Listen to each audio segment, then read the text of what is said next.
Alam nyo, bata pa lang tayo, tinuturo na sa atin na ang nyug daw ay ang puno ng buhay, 'di ba? Kasi mula dahon hanggang ugat napapakinabangan. Pero sa likod ng magandang bansag na yan, may isang medyo madilim at seryosong katotohanan. Sa pagpapaliwanag natin ito ngayon, sisilipin natin ang isang malaking kabalintunaan sa industriya ng nyug dito sa Pilipinas. Pinag-uusapan natin dito ang isang napakalawak at komplikadong agricultural supply chain, isang bilyong pisong industriya na patuloy na umaandar araw-araw. Pero teka, ang mismong mga kamay na nagtatanim at nag-aalaga sa puno ng buhay na ito, sila pa yung madalas na nalulugmok sa pinakailalim ng lipunan. Bakit kaya ganon? Isipin nyo to, 2.5 milyon. 2.5 milyong Pilipinong magsasaka ang nagbubuwis ng buhay at pawis araw-araw sa ilalim ng nakakapasong araw sa mga niyugan natin. Sila yung literal na pinakapundasyon ng pandaigdigang kalakalan ng niyog. Pero ang nakakalungkot na datos mula mismo sa sektor ng agrikultura, sila rin ang nananatiling pinakamahirap. Nakakabigla, di ba? Lalo na't kilala ang Pilipinas bilang isa sa mga pinakamalaking producer ng niyog sa buong daigdig. Paano nangyaring ang mga nagpapakain at nagpapayaman sa buong mundo ay siya pang walang maihain sa sarili nilang hapagkainan? Kaya bago tayo lumalim, simulan natin sa unang yugto, ang bilyong pisong industriya. Para talagang maintindihan natin kung gaano kalaki itong supply chain na to, tingnan natin ang mga numero. 3.62 milyong ektarya ng kalupaan ang sakop ng industriya ng niyog natin. At mula sa lupang yan, nakakaani tayo ng humigit kumulang 14.7 milyong metrikong tonelada taon-taon.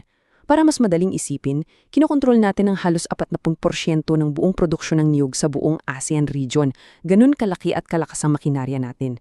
Gabi-gabi, araw-araw, libu-libong truck at barko ang bumabiyahe para ilipat ang mga hilaw na materyales na to mula sa mga liblib na probinsya papunta sa mga malalaking pabrika at pantalan. At saan ba napupunta yung bilyon-bilyong toneladang yan? Di sa paggawa ng mga produktong walang sawa ang demand sa buong mundo, tulad ng virgin coconut oil, desiccated coconut at syempre yung tradisyonal nating kopra. Sa Amerika, sa Europa, ang taas-taas ng presyo ng mga yan. Ginagamit sa mga mamahaling kosmetiko, health foods at kung ano-ano pa. Kumbaga, sa pandaigdigang merkado, bawat patak ng langis ay katumbas ng dolyar. Pero dito na lumilitaw yung malaking agwat natin.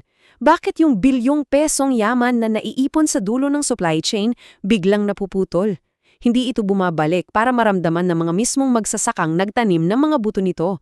Diyan tayo papasok sa ikalawang yugto, ang kasaysayan ng pagsasamantala.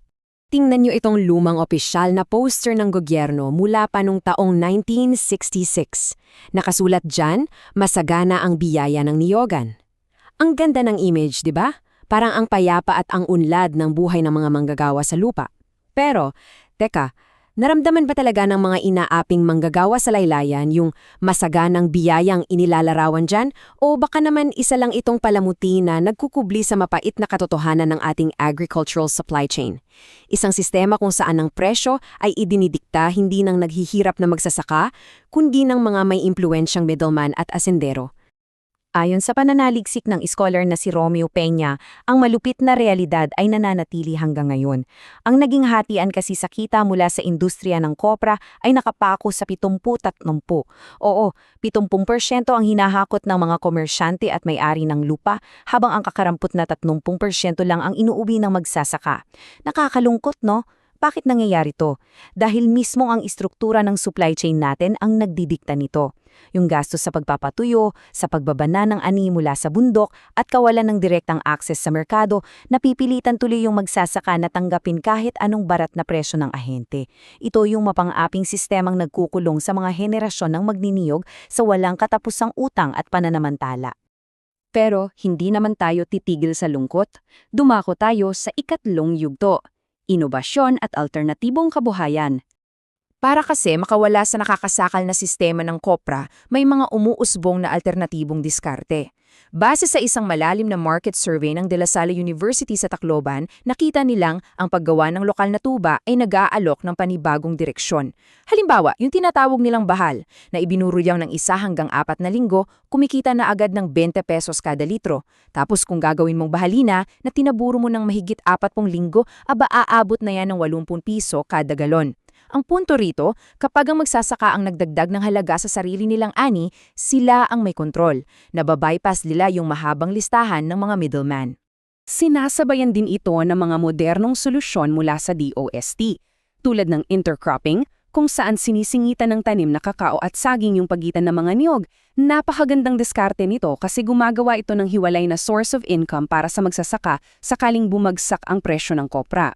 Bukod pa dyan, nandyan ang mabilis na paglago ng sunrise industry ng cocoa sugar. Bilang isang natural na alternatibo, ang taas ng halaga nito sa global market.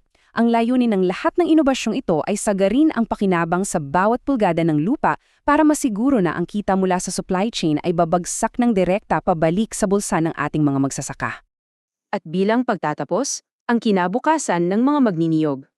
Sa dulo ng lahat, ang industriya ng niyog ay hindi naman basta tungkol sa dami ng na-export natin o sa bilyon-bilyong dolar na pumapasok sa kaban ng bayan. Sa pinakapuso nito, kwento ito ng 2.5 milyong Pilipinong itinali ang buhay at kapalaran sa bawat punong inaalagaan nila.